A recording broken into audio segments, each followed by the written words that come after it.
Experimento do arroz. Sejam muito bem-vindos a mais um Os Três Elementos. Ciência para a sua vida.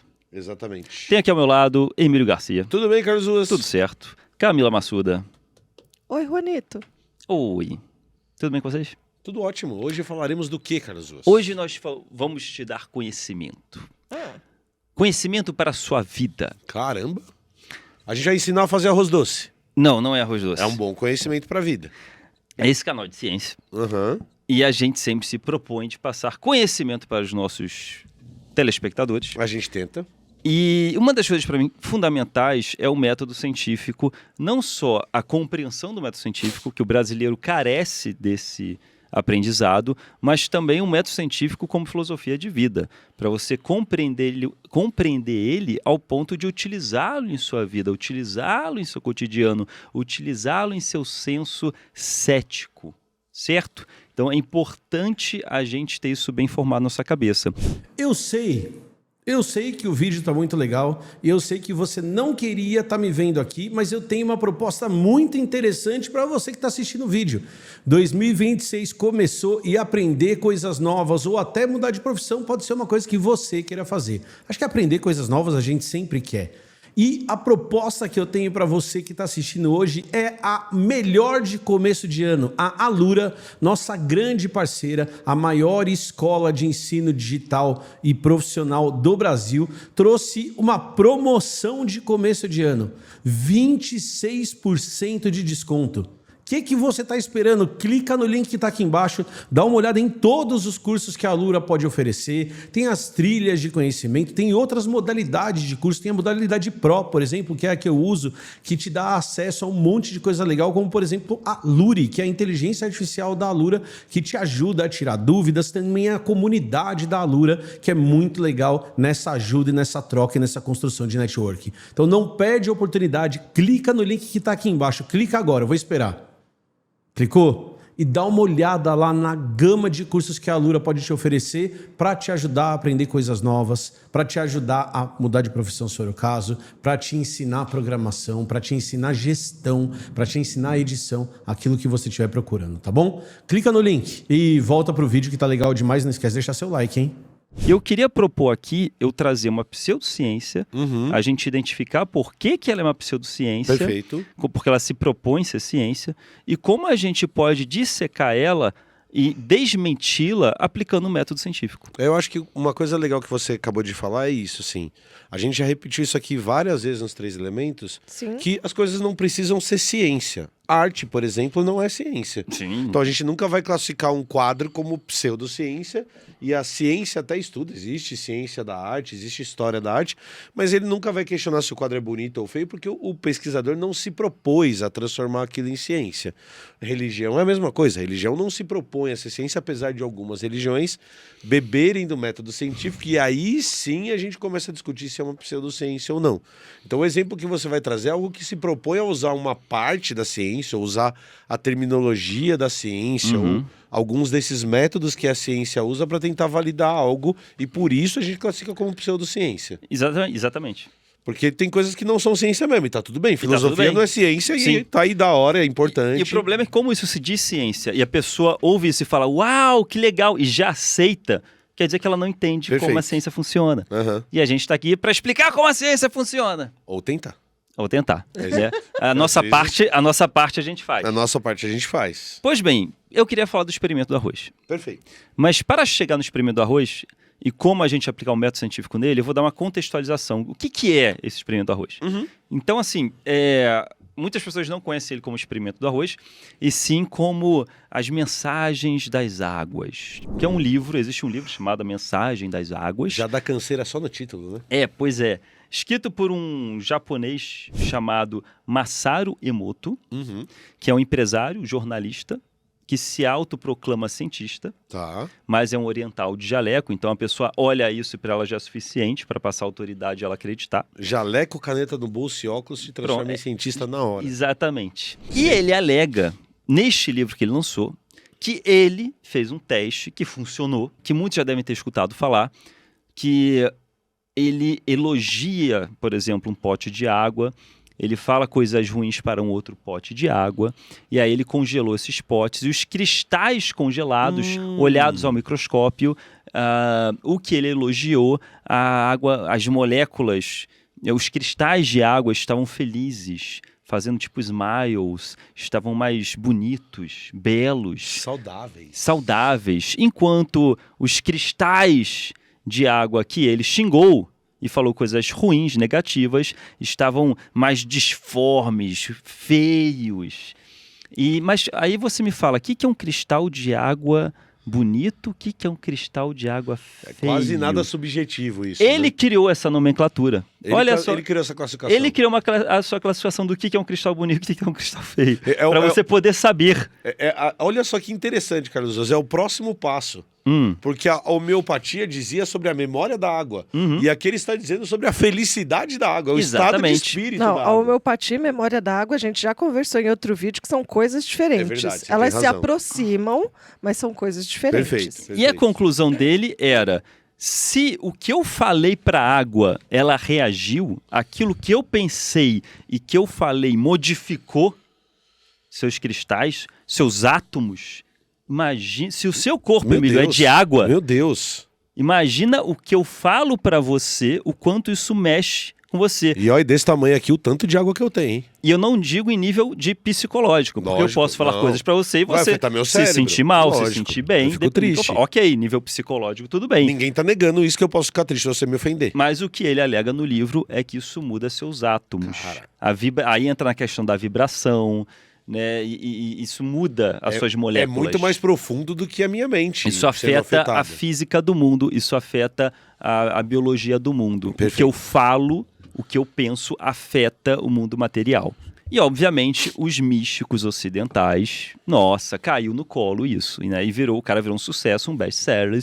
E as pessoas falaram, não, mas isso é ciência. Claro. É um japonês de jaleco, é ciência. Perfeito. E não quiseram investigar quem é esse cara. Por quê? Porque o que ele concluía batia perfeitamente naquilo que eu gostava de acreditar. Né? E a gente está nessa fase também da física quântica mística, né? Então se somou tudo. Até hoje as pessoas falam disso. Pois bem. Então, assim, cientificamente analisando, isso que ele fez só funcionou dentro da casa dele. Lógico. Né? Então, assim, ele nunca foi transparente com relação a cadê esses números, cadê essa pesquisa, cadê o artigo? Sempre foi uma coisa muito aprisionada nele, ele nunca publicou isso numa revista, nunca teve revisão de pares, nunca funcionou quando outra pessoa replicou. Teve gente que xingou a água, colocou no congelador e não fez diferença nenhuma. É aquela coisa, só funcionou comigo. Perfeito. Eu lancei um livro, fez sucesso, a galera gostou, virei um guru. É que você não sabe o nível de palavrão que esse japonês falou. O vocabulário dele de palavrão deve ser gigantesco. Então, assim, se a gente analisa isso para um nível micro e não macro, tipo assim, se tem alguém na sua rua, né, que fala assim, cara, se você botar alguma coisa assim na receita do bolo que você faz, o bolo fica, sei lá, roxo.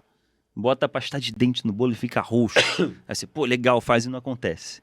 E aí as vizinhas fazem e não acontece. E ninguém consegue fazer. Só aquela pessoa que diz ter feito. E nem essa pessoa consegue reproduzir em público. Sim. Ela ganha uma fama de mentirosa. Ela só quis aparecer, ter fama, mas na rua é a caloteira, é mentirosa, é a caoseira. Só que nível macro, né, teve um fã-clube que gostou muito daquilo que ele disse. No livro dele ele fala que funciona e aí o cara virou um best-seller. E eu queria colocar um ponto aqui dentro disso que você falou, do bolo, inclusive. Ah. Às vezes eu fui lá, coloquei um negócio no bolo e ele ficou roxo. Pode acontecer do cara ter xingado a água e por alguma outra razão qualquer, os cristais terem se formado daquele jeito mesmo. É uma possibilidade. Sim, pode ocorrer. Pode ter ocorrido. Mas quer dizer que foi porque eu xinguei? Exatamente, esse é o ponto. E é onde a gente vai chegar. Ou assim, vamos pegar no seu exemplo do bolo. Cara, eu fui lá, dei 3 voltinhas em volta da forma e o bolo ficou roxo. Cara, isso é possível. Não, Você não é mentiroso E as por pessoas isso. fazem esse experimento para comprovar que ele estava certo. Exato. Como? Tem vários vídeos no YouTube. Então, assim, primeiro eu falei, ó, a ciência rejeita esse cara, porque não se enquadra no método científico. Mas as pessoas não entendem como a ciência funciona. Para muitas pessoas ele é ciência. E as pessoas... Tem centenas de vídeos no YouTube de pessoas falando sobre esse cara, exaltando ele e fazendo ali ao vivo no YouTube o experimento do arroz. Que Perfeito. seria uma forma fácil de você mostrar a comprovação científica do método dele. De você testar o que ele fez com água, só que no arroz. Tá. Que é você cozinhar 2 potinhos de arroz. Perfeito. Arroz no potinho A, arroz no potinho B, bota água, tampa. Ah, o arroz cozido. Arroz cozido. Tá. Num você elogia durante vários dias, no outro potinho você xinga durante vários dias. Perfeito. E depois analisa os potinhos. E você vai observar que o potinho que você xingou, o arroz estragou muito mais rápido, ficou escurecido, ficou podre. Caramba. E o outro não. O outro tá branquinho, bonito, a água cristalina, o que você Dá elogiou. até vontade de comer. E aí a conclusão da pessoa do vídeo do YouTube é: viu? Funciona cientificamente. Claro. Fiz o teste aqui para comprovar. Então, para isso, basta para comprovar que esse cara estava certo. E a ideia aqui é a gente dissecar isso e conversar como fazer o teste do potinho do arroz de uma forma realmente para analisar se funcionaria ou não. Aham. E a grande questão disso também é que já fizeram, né? Alguém já pegou, e é sério, não tô sacaneando, alguém já pegou e fez isso de verdade. Ah, é? Já existe um artigo sobre olha, isso. Ok. Por quê? Porque assim, primeira coisa, eu pegar um potinho com arroz, o outro também, e xingar um e não xingar o outro, a gente tem uma série de problemas relacionados ao método científico de como esse experimento é montado. Uhum. Então, e por que isso acontece? Porque a gente precisa pensar em como montar um experimento que vai testar aquilo que eu tô falando de verdade. Uhum. Então, aquilo que a gente comentou. Pode ser que o cara xingou a água e naquele caso específico o cristal ficou daquele jeito. Mas será que se ele fizer de novo, vai dar certo de novo? E outra pergunta, será que se ele fizer daqui um mês, ele pode comparar com o que ele fez no mês anterior?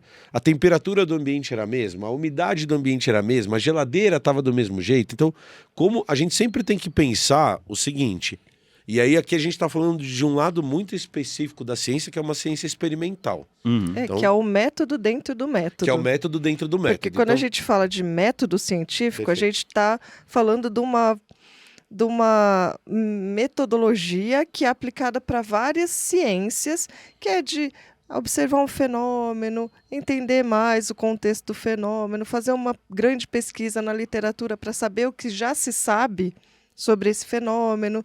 E aí a gente vai para o passo a passo. Perfeito. Pergunta, gera hipótese, testa hipótese, analisa resultado e comunica. Perfeito. Mas- Esse é o método científico. Isso. Mas dentro disso, para cada área, existe uma forma de fazer o teste de hipótese. Uhum.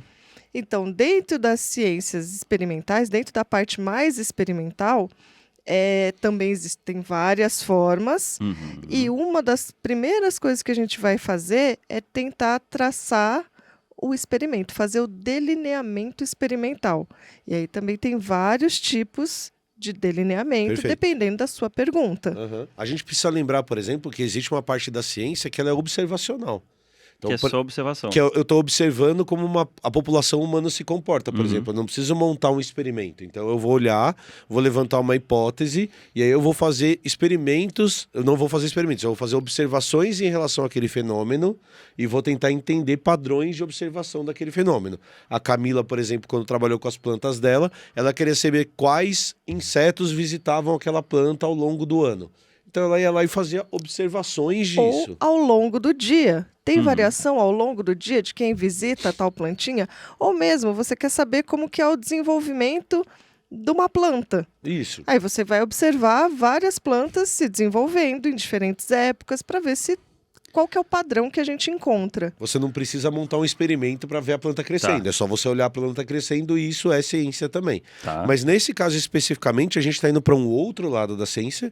E aqui a gente não está dizendo nem que um é mais importante do que o outro. São coisas que estão tentando entender a natureza, que é você montar um experimento. Certo? Tá, certo. E aí, para montar um experimento, tem muitos pré-requisitos. E uma das coisas que se discute muito em ciência é como que você faz para trabalhar só com aquela variável que você está testando. Eu posso tentar Pode. arriscar como, Pode, como eu vamos lá. faria esse teste? Vamos lá, vamos e aí a gente vai vendo se Vai a gente... corrigindo, vai se corrigindo. a gente está fazendo certo ou não. Uma coisa que eu aprendi, apesar de eu ser leigo em artigo científico, né, Aham. em ler um artigo científico, mas uma coisa que eu aprendi é que não adianta fazer um teste só com 2 potinhos. Você Perfeito. teria que ter, talvez, aí 500 duplas de potinho, 1000 duplas de potinho para poder ter uma credibilidade maior no resultado final. Legal. Que seriam as réplicas. Seriam as réplicas. Então, Isso. por exemplo, digamos que eu pegue 1000 duplas de potinho. Isso é uma coisa que você já está falando que é muito importante. A réplica não é um potinho. A réplica é a dupla de potinhos nesse É caso. dupla de potinho, Isso porque eu que é vou xingar importante. um e eu vou elogiar o outro. Exato. Isso é uma unidade de pesquisa. Porque se eu faço isso só com 2 potinhos, né, uma dupla só, o que eu xinguei pode estragar, como Perfeito. você tinha falado. Pode. Mas estragou porque eu xinguei ou ia estragar de qualquer forma? Exatamente. Por isso que a gente tem que fazer, por exemplo, com 1000 duplas de potinho para começar a ver se... Pra gente tentar diluir o erro. Isso. Então, Uhum. assim, vai que você pegou só uma dupla de potinhos. E em na hora de manusear, você pôs mais a mão e contaminou. as bactérias da Isso. sua mão acabou e o contaminando outro, um. não tanto. Só que se você faz isso muitas vezes, esse erro, ele é diluído, ele vai diminuindo. Uhum. Faz Porque a sentido chance isso. de você errar sempre do mesmo jeito é meio...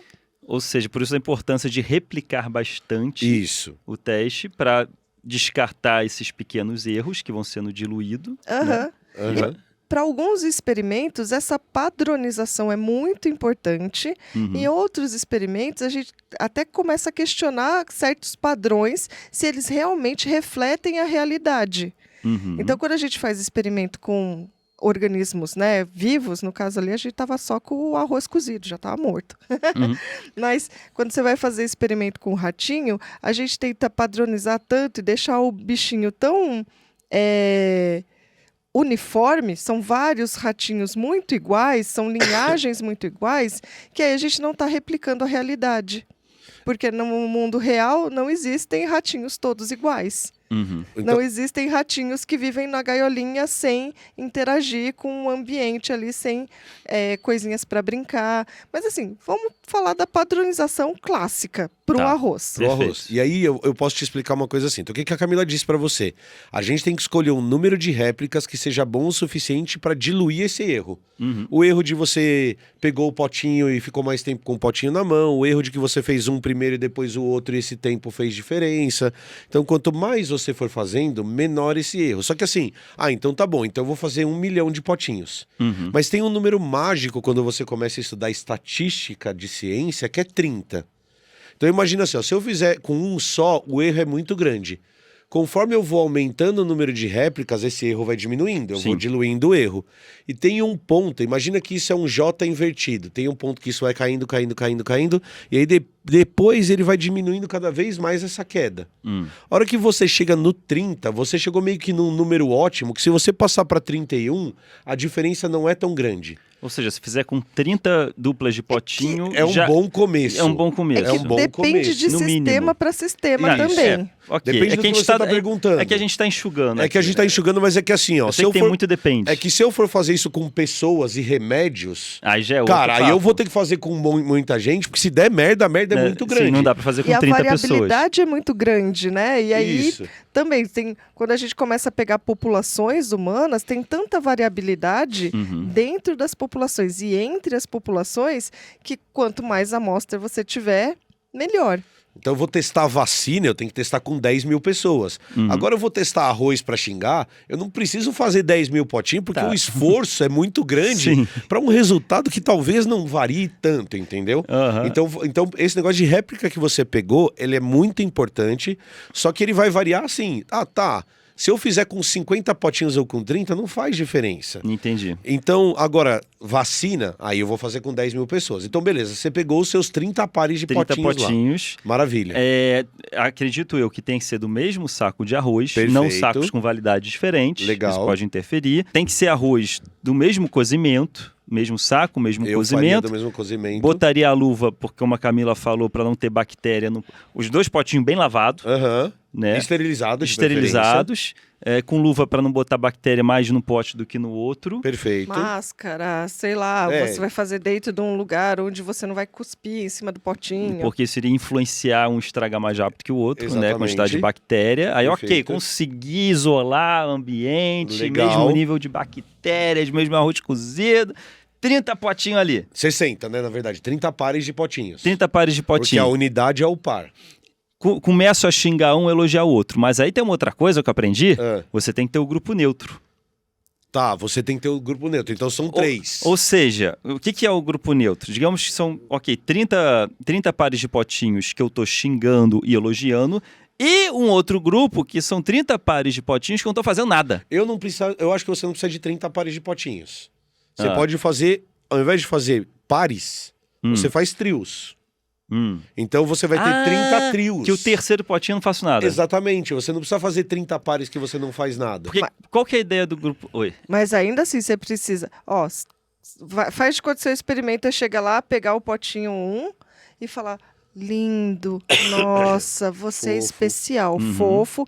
Por, sei lá, 30 segundos você vai elogiar ele. Tá. O outro você vai pegar e vai xingar por 30 segundos. Te odeio. Isso. Mas o terceiro, você não vai falar nada, mas você também tem que manusear ele por 30 segundos. Você Tá. só não vai falar. Tá bom. Você tem que pegar o potinho, você tem que fazer tudo o que você faria, menos falar. Por que, que a importância do grupo neutro? O grupo controle é a palavra Que é o melhor. grupo, o neutro é o controle. Isso. Porque se ele tiver o mesmo resultado dos outros, quer dizer que não foi porque eu elogiei, eu xinguei. É exatamente isso. Perfeito. Tipo, isso ia ocorrer de qualquer forma. Exatamente. Por isso da importância do grupo controle. Ah, mas você não faz nada. Muitos testes, até com medicamentos, né? Você tem sempre o grupo controle. Perfeito. São pessoas que não tomam, para depois comparar com as que tomaram, porque se tiver tudo igual, não foi o medicamento que teve efeito. Exato. Na verdade, assim, nos experimentos médicos ainda você pode até trabalhar com trios. Você tem a pessoa que tomou o remédio, a pessoa que tomou o placebo, que tomou um negócio que não tem nada, e a pessoa que não tomou nada mesmo. É a mesma coisa dos potinhos. Para poder analisar Perfeito. e ver se, no caso do potinho, se foi o que eu elogiei que fez efeito. Ou não,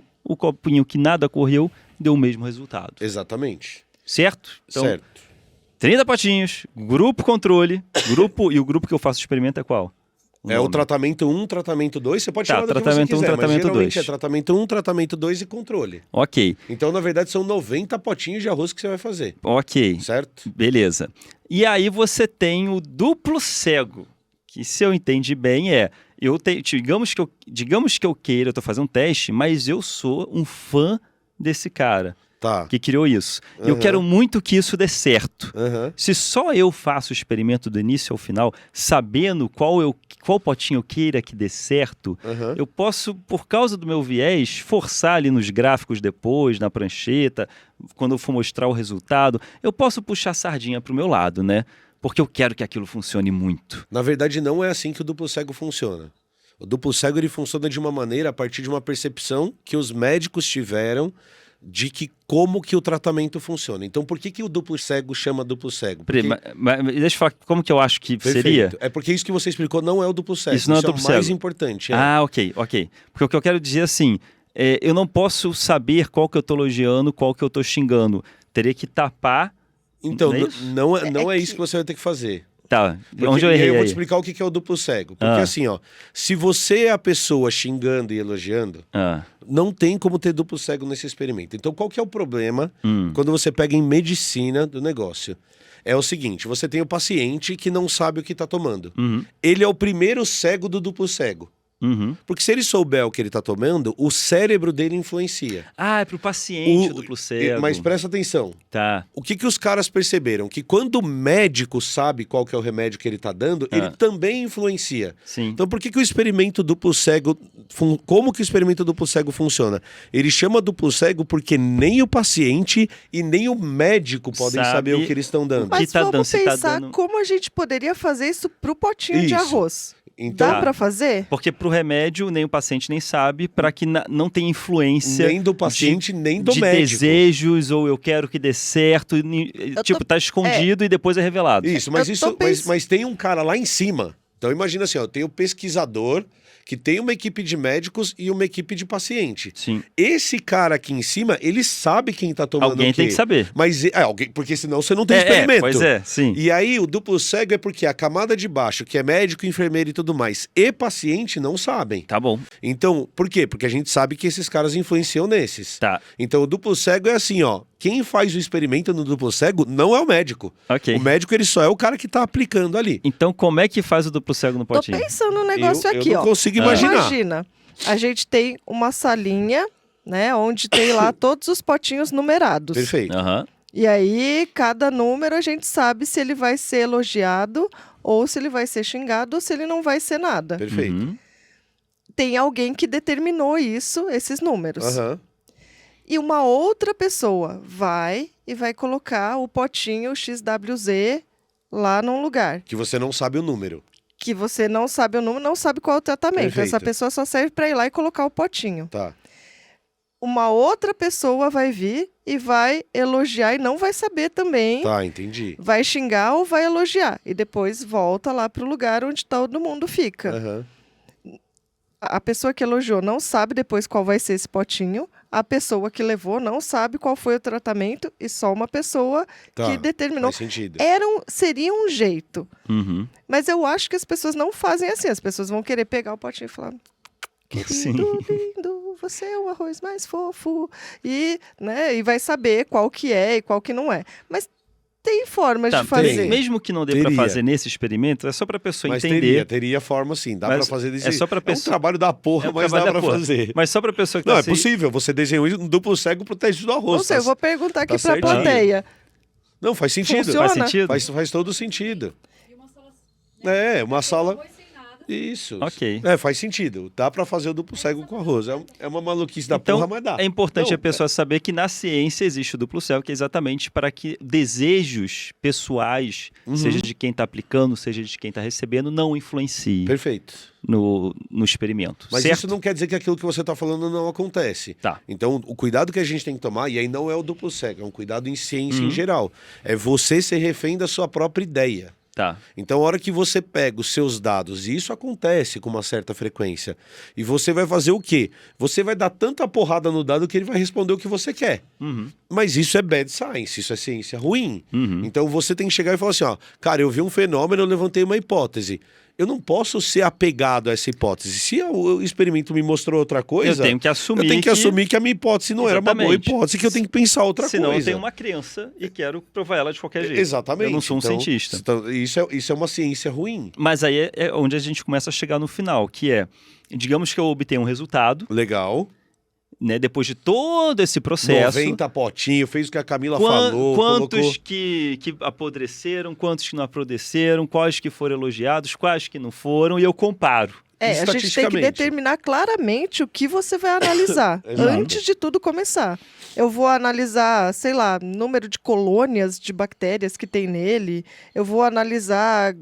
Você tem que ter um parâmetro muito claro Uhum. do que é que vai ser analisado para não cair no negócio do esse cristal é bonito e esse cristal é feio. Isso. Uhum. Tá. E isso tem que... O termo que a gente usa em ciência é a priori.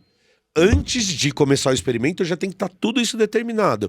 Por quê? Porque senão, a hora que eu olhar o potinho, eu vou fazer, acho que eu vou escolher essa característica aqui, e isso também direciona o meu resultado. Tá bom. Então, antes de tudo, eu vou pensar assim, então tá bom, o parâmetro que eu vou usar é tem fungo ou não tem fungo. Uhum. Tá bom, esse é um parâmetro.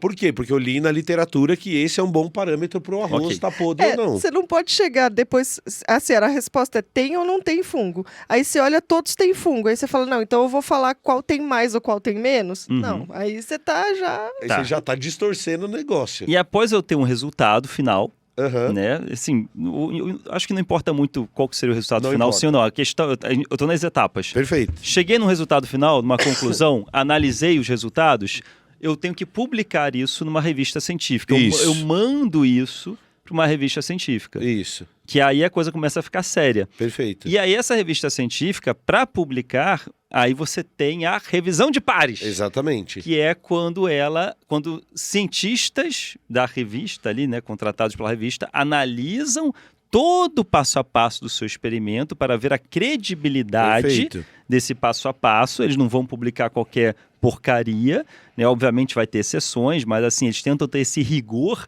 de se o método foi aplicado certinho, senão eles descartam. Não, isso aqui tá um lixo. E isso é a parte mais importante que você acabou de citar, que é o seguinte. Uma boa revista científica também não é sempre que isso que acontece, porque tem gente ali atrás. Sim. Mas se a gente for pensar a longo prazo, é isso que acontece. O cara, ele não vai...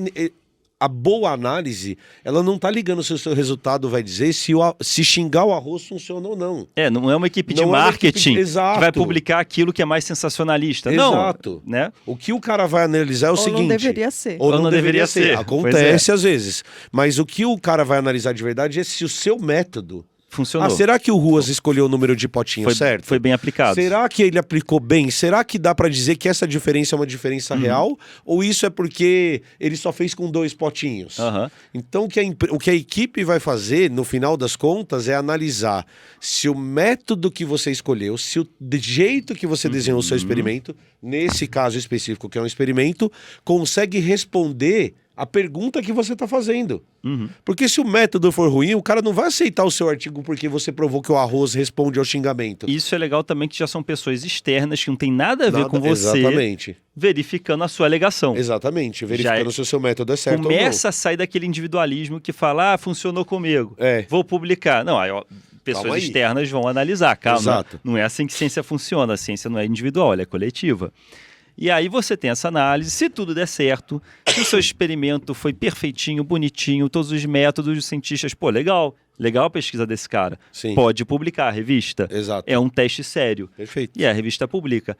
Publicado, chega no alcance de outras pessoas, de outros países, que vão falar, nossa, vamos tentar replicar isso aqui no nosso país. Exato. E aí que ele ganha um grau de seriedade muito maior, que é, deixa de ser aquela coisa individual que você fez e pessoas, outros cientistas, sem conexão nenhuma com você, vão replicar isso no país deles, com o potinho deles, com o arroz deles, e quanto mais o resultado for o mesmo, mais credibilidade aquele resultado vai ganhando. É isso. É exatamente isso. Aí a coisa fica bem coletiva. E resultados extraordinários exigem evidências extraordinárias. Então eu vou te dar um exemplo. A gente foi num podcast uma vez, nós 3, e eles estavam falando sobre supercondutores. Que são substâncias que têm características de tal tipo, tal. E tinha acabado de ser e uma das características dessas substâncias, é que você tem que manter elas a temperaturas muito baixas para elas funcionarem. E aí no começo de 2024 saiu um cara falando assim, ó, resolvi o problema. Eu criei uma liga aqui que funciona a temperatura ambiente, olha só. E aí ele publica numa revista científica que todo mundo tá falando assim, cara, olha que da hora esse negócio que o cara tá fazendo. Só que se isso fosse verdade, é tão extraordinário que é mudar a história da ciência moderna. E aí o laboratórios do mundo inteiro olha e fala assim, beleza, vamos reproduzir. E aí ninguém conseguiu reproduzir o que o cara fez do jeito que o cara fez. Logo, e aí os caras vão lá, então tá bom, então mostra pra gente. Aí o cara fala, veja bem, talvez, e aí já era. E aí é legal que você elimina, assim, aqueles lobos solitários. Exatamente. Aquele cara que fala, vou revolucionar o mundo, eu criei isso. Isso. Tá, não basta uma pessoa falar que criou, né? Na sua rua sempre tem um maluco, imagina, né? Se a gente acreditar em todos eles. Eu acho que a gente ainda precisa dar um passo atrás. Eu acho que a gente ainda precisa analisar o porquê esse experimento foi feito. Quando a gente fala de ciência, a gente está pensando muito na relevância científica, não na relevância de aplicabilidade, sabe? Mas assim, tem muitos temas que parecem que não são relevantes. Por que que o cara estuda a antena do inseto? Tem um porquê, tem uma relevância científica que é justificável. Mas isso vai virar um aparelho? Não é sobre isso, é relevância científica. É relevância científica, da gente entender melhor o mundo. Agora, de onde vem, né? Por que a ideia de avaliar esse tipo de coisa? O que veio antes? Então, toda vez que a gente vai começar uma pesquisa, a gente faz uma busca na literatura para ver onde tem alguns gaps, onde está faltando informação. E muito disso das tendências, dos vieses dos pesquisadores. Então, tem umas pesquisas que são absurdas. Tem uma que outro dia eu estava vendo que os caras queriam ver... era alguma coisa com se mulheres menstruando são mais atraentes ou não do que... Pra quê, sabe? Por quê? Não tem relevância. Sim. Né? E a mesma coisa, de onde veio a ideia de que um arroz feliz ou um arroz triste, qual que é a importância científica disso? O que tinha por trás disso? Tinha alguma ideia de física, química? Não tinha nada. Nada embasava essa discussão. Por que a gente foi para essa discussão? Por que o cara quis ver isso? Talvez ele estivesse muito apegado à ideia de como isso se reflete em seres humanos, de ser xingado ou não. Mas pensar assim, na matéria orgânica já não viva, Ou na matéria inorgânica, né? Na água. Por quê? Não tem relevância. Uhum. Não tem porquê. Sim. E eu acho que quando as pessoas começam a fazer pesquisa, esse primeiro passo de entender relevância científica é fundamental. Porque é daí que surgem as boas perguntas e as boas hipóteses. Onde a gente está na ciência agora sobre determinados temas e onde a gente pode avançar para melhorar o nosso entendimento do mundo, que não caia numa coisa espiritual, numa coisa que não é necessariamente o escopo da ciência. Sim. Eu vou dar um exemplo, uma vez que eu estava falando com os meus alunos, que era, os alunos sempre perguntam assim, né? Sobre as interações. Que tipo de interação é essa, quando a gente está explicando interações, né? E aí a gente fala muito de faz sentido eu montar um experimento... Interações ecológicas. Interações ecológicas. Faz sentido eu montar um experimento para tentar explicar qual que é o efeito de uma gaivota voando no formigueiro no chão da floresta? Não faz sentido biológico eu fazer essa pergunta. Mas eu consigo montar um experimento desse? Talvez consiga, mas qual que é a relevância biológica dessa pergunta? Exato, é isso. Exato. Uma vez eu vi uma pesquisa que era assim, a moça queria mostrar que uma larva de borboleta tinha uma certa toxicidade. E ela vai testar com um predador que não ocorre no contexto da lagartinha. Uhum. Faz sentido? Não faz. Sentido ecológico, biológico, não faz. Tem que testar com organismos que seriam predadores potenciais, pelo menos, daquele bichinho. Então, a gente tem que sempre pensar, por que eu vou fazer essa pesquisa? Qual que é a base que eu tenho para falar que isso funcionaria ou não? Sim. Eu acho que dos jovens cientistas, de começarem o seu caminho na ciência, a gente tem que pensar a partir daí, né? Por que você vai fazer isso? E não precisa ter uma aplicabilidade, Claro. mas tem que ter uma relevância científica. Então, voltando ao arroz que você estava falando e pegando esse gancho, que é assim, mas tem esse cara que fala isso, e tem um monte de gente na internet falando isso.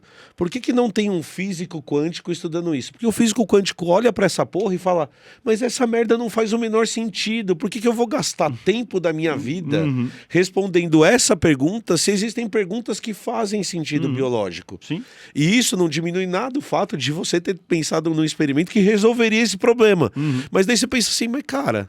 Vale a pena eu pegar 90 potinhos de vidro, 15 quilos de arroz, homogeneizar tudo, montar a sala que a Camila bolou, gastar milhares de reais para montar esse experimento para responder uma pergunta que não faz sentido biológico e físico nenhuma? Talvez não, mas isso não quer dizer que a sua visão de como responder essa pergunta tá certa. Ela é muito boa, ela é muito elegante o experimento que você pensou em montar desse jeito. E aí acho que é isso que é legal de olhar para você. Você começa o vídeo de hoje falando assim, eu sou um cartunista tentando resolver método científico. Cara, mas você tá conseguindo pensar em experimentos elegantes e essa é a graça de entender ciência. Dá para montar experimento com arroz? Dá! Dá para montar experimento com formiga? Dá. Dá para montar experimento com tudo? Depois que você começa a entender a lógica científica, dá.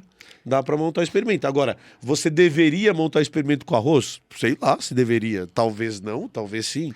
Não sei. E eu acho que a importância, concluindo, né, a importância da gente propagar a ciência e a população, de uma forma geral, compreender as etapas do método científico, e aí voltando para o início do vídeo, para adicionar isso nas suas vidas, na sua forma de ver o mundo, no seu cotidiano, porque se a gente entendesse que é necessário todas essas etapas para eu começar a confiar naquilo que esse sujeito me disse em seu livro, eu ia aguardar esse momento chegar para ver se eu confiaria, se eu compartilho, se eu falo, cara, você viu isso que legal? Uma vez que não passou nem da primeira etapa e é só tipo um guru, no caso, né, falando que comigo funcionou, e qualquer um pode lançar um livro falando que comigo funcionou. E se você não entende como funciona o método científico, logo a única coisa que te resta é acreditar naquilo que você acha legal ou não. E se você acredita que isso é muito legal que ele fala, você acredita e passa essa informação adiante. E assim como um físico não quer perder o tempo dele porque sabe como a ciência funciona e fala, não, isso aqui é bobeira, eu também estou gastando meu tempo para tentar dizer o quanto isso é uma bobeira. Não, mas acho que esse é o nosso papel. Não é o Sim. papel do físico, esse é o nosso papel como divulgadores científicos.